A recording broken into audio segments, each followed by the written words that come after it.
explicando o que é o autismo e como o autismo funciona. Porque, para quem não sabe, eu sou autista, fui diagnosticado com autismo recentemente. E toda vez que eu falava que os sons me incomodavam, aí as outras pessoas... então eu acho que eu também sou porque me incomoda. Só que o autismo, ele não tá nessa questão superficial. Eu estudei o autismo e isso é muito típico dos autistas, né? O hiperfoco e estudar. E agora eu já sei como é que funciona o autismo, porque lá atrás, como ainda era algo muito novo para mim, né? Eu não estava entendendo muito como era que funcionava. Vamos falar sobre a hipersensibilidade de sons, né? É uma das maiores comorbidades que eu tenho, é a hipersensibilidade. Como é que funciona? Eu ouço o volume do som na mesma altura que o neurotípico. Só que, tem um porém, a pessoa autista, ela nasce assim, isso é do neurodesenvolvimento do cérebro. Aqui no córtex pré-frontal, penso que é aqui, a gente nasce sem um filtro que filtra os sons, né? Um neurotípico, quando ele ouve um som muito alto, o cérebro capta esse som, mas se ele vê assim, esse som é muito intenso, ele tende a utilizar esse filtro para fazer esse som chegar menos intenso e colocá-lo de fundo, entende? Então, uma pessoa que é autista, um exemplo, eu não consigo conversar com outra pessoa se tiver outra falando. Mas um neurotípico consegue. Às vezes tem aqui várias pessoas falando um do lado do outro, eles conversam entre si, eles não ligam para o que o outro está falando, porque eles colocam, o cérebro deles automaticamente tende a colocar os sons de fundo. O autista não consegue, isso não acontece no cérebro autista porque a gente nasce sem o filtro. Porque o autista usa fone, protetores auriculares ou fones de ouvido.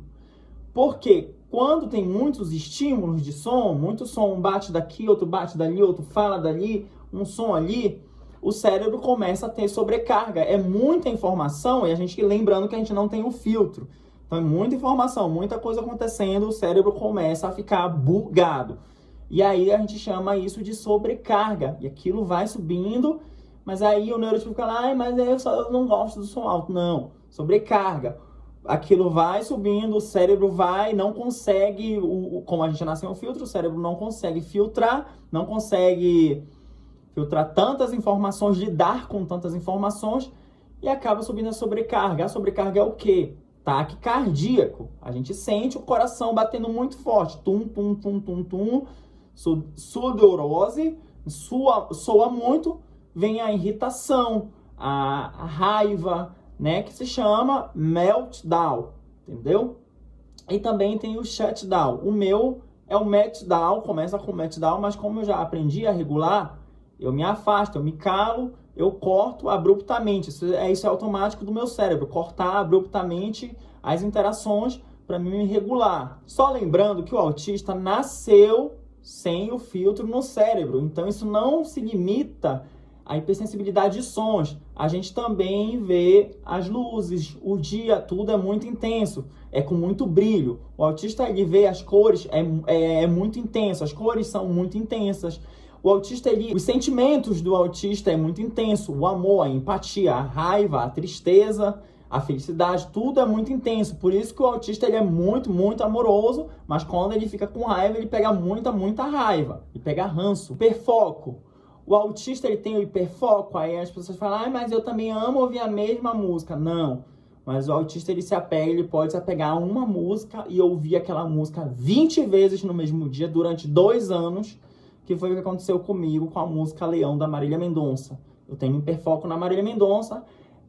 Claro, ela já se foi, né?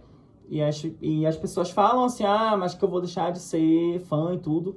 Só que não, meu cérebro ele prende, é como se fosse uma trava. Porque o meu cérebro procura previsibilidade, segurança naquilo. Então eu já sei que o que vai tocar, eu sei as músicas. E também pelo que a artista significa para mim, né? Empatia, amor. Também fala de sofrência, as músicas, a melodia. O autista é muito assim, né? Então a gente vai muito a fundo daquilo. E é muito difícil, às vezes, da gente deixar o hiperfoco. Demora muitos anos. Tem hiperfoco de 10, 15 anos, às vezes a vida inteira. Porque o cérebro do autista é assim, ele procura padrões e previsibilidade, ele procura segurança, pode ser em música, pode ser... Eu vi um menino autista que ele ama caixa d'água. O cérebro dele procura previsibilidade, padrões e segurança naquilo.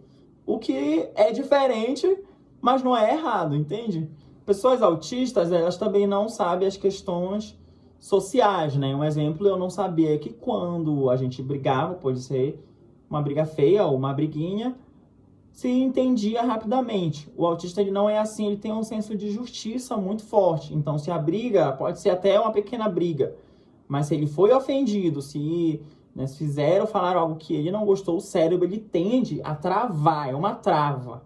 Não é que o autista não sabe perdoar, não é que ele pegou raiva, ranço, ou que ele não perdoa, é que é uma trava do cérebro. Quando o cérebro percebe que a pessoa ou a situação não traz segurança ou traz insegurança, ele ativa o sistema nervoso, né, de alerta e se afasta. Pode ser da pessoa, da situação, é do cérebro autista mesmo. Ele faz isso, é uma trava. E para destravar, meu amigo, dá um trabalho, viu? Porque o cérebro autista ele tende a rejeitar aquilo que não faz tanto sentido. Então é por isso que ele tem essa trava, né? É por isso que quando você for, se você souber, a pessoa é autista e você for brigar, ou for... Não é que não possa falar, mas falar de uma maneira, né, que a pessoa não se... que o cérebro não acione essa trava, porque muitas das vezes é automático. Aí também entra as questões sensoriais. Quando o ambiente tem muita luz, ou quando o ambiente é muito caótico, ou quando no ambiente o autista tem que socializar muito, né? O cérebro, quando vê muita informação, muita gente falando ou muita pergunta, começa a vir a sobrecarga sensorial, que como eu já falei, aqui começa a ter o pré-meltdown. E é aí que o cérebro automaticamente cria o ranço ou a irritação para a gente se afastar daquela situação, daquele ambiente, para ele se autorregular. Mas isso não é porque a gente quer, é do cérebro, é o próprio cérebro. Então, às vezes o autista ele começa a ficar com a cara fechada, começa a ser seco, a ser frio, a fazer um corte abruptamente com a pessoa, tipo assim, você pode ver o autista tá um momento aqui falando com você, mas daqui a pouco ele já meio que já deu uma afastada, tá seco, tá estranho. Isso daí é o cérebro e isso é automático, não é porque a gente quer, é automático do cérebro tentando se autorregular. Ah, mas por que que a luz não dá ataque cardíaco, né? Porque os olhos não são ligados no sistema nervoso, já o auditivo é ligado no sistema nervoso que emite o alerta de perigo, né? E o cérebro, nosso cérebro autista, ele também tem uma questão sensorial ali de perigo sempre. É o que acontece comigo quando eu ando na rua, um carro se aproxima. Tipo, ele só vai virar ali na rua, tipo, só vai virar. Mas pra mim aquilo dali é como se eu estivesse em perigo. Tipo, eu fico olhando, eu fico meio receioso, né? Ou quando vem uma moto, ou até eu tô às vezes no mercado, na rua, ou em algum lugar, e vem uma pessoa perto. A pessoa às vezes nem tá fazendo nada, ela só tá perto. Mas o meu cérebro ele já começa a emitir um alerta ali de que, olha, perigo, vamos ficar atento. E isso são as crises sensoriais. Então, eu espero que tenha ficado bem explicado para vocês o que é o autismo. O autismo não é uma coisa superficial em que você fala, ai, eu também me incomodo com volume, ai, eu também me incomodo com a luz forte. Não é isso.